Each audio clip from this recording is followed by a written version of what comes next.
It is a డైనమిజంగా చేశాడు మాన్యవర్ కాంశీరామ్ గారు. డైనమిక్స్లోకి మార్చాడు.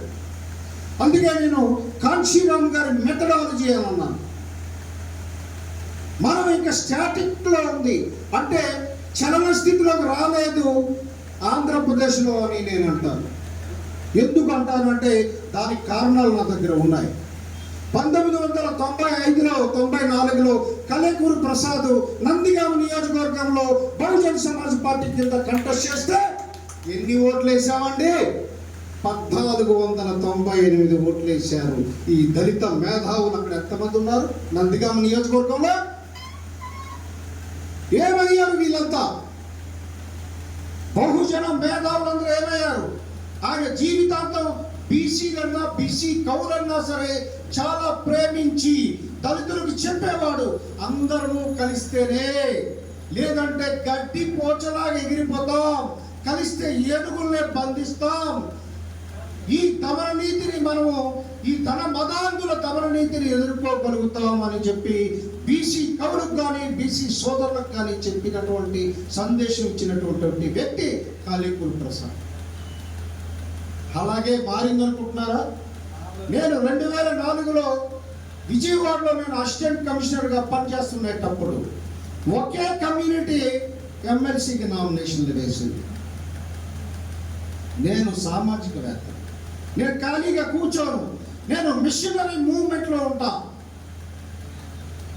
బాబాసాహెబ్ మిషనరీ మూవ్మెంట్ని నిరంతరం పాటించే వ్యక్తిని నేను చాలా గర్వంగా చెప్పుకుంటాను. అందుకనే పవన్ కళ్యాణ్ గారు నన్ను ఉద్యోగాన్ని వదిలి నాతో ప్రయాణం చేయడానికి రండి, ఈ సమాజాన్ని మారుద్దాము అని అంటే మాటలు ఒకటే నేను చెప్పలేదు. 6 సంవత్సరాల ఐఏఎస్ క్యాడర్ను వదిలేసి తృణప్రాయంగా నేను సమాజం కోసం ఈ పార్టీలో చేరాను. ఆ రోజు ఒక దళిత నాయకుడు నేను పిలిచాను.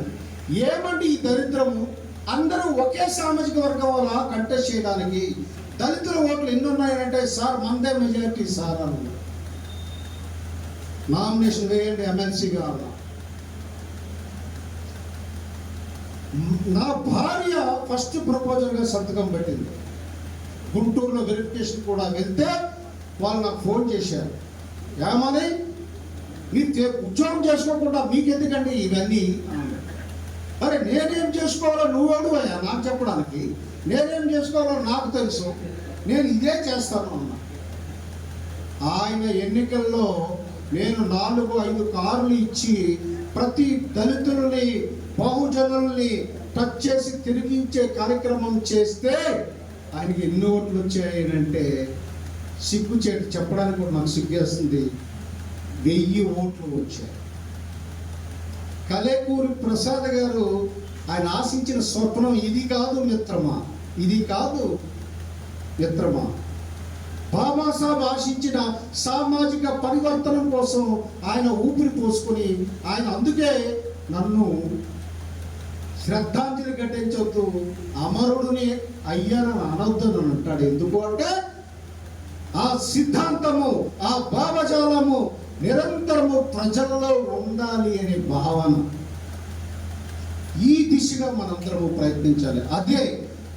అది చేసినప్పుడే ఆయనకి మనం అర్పించినటువంటి ఘన నివాళి అవుతుంది తప్ప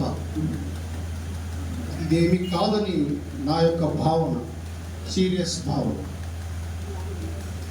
ఇటువంటి వాళ్ళు ఎంతోమంది పుట్టారు. 50 సంవత్సరాలకే చనిపోయాడు. కాంశీరామ్ గారు చనిపోయినప్పుడు నేను బాధపడ్డాను. ఎందుకు అంటే ఈ పోరాట పటిమలో ఉన్నవాళ్ళు తన ఆరోగ్యాన్ని లెక్క చేయరు. అదే అంబేద్కర్ గారికి ఏర్పడేది.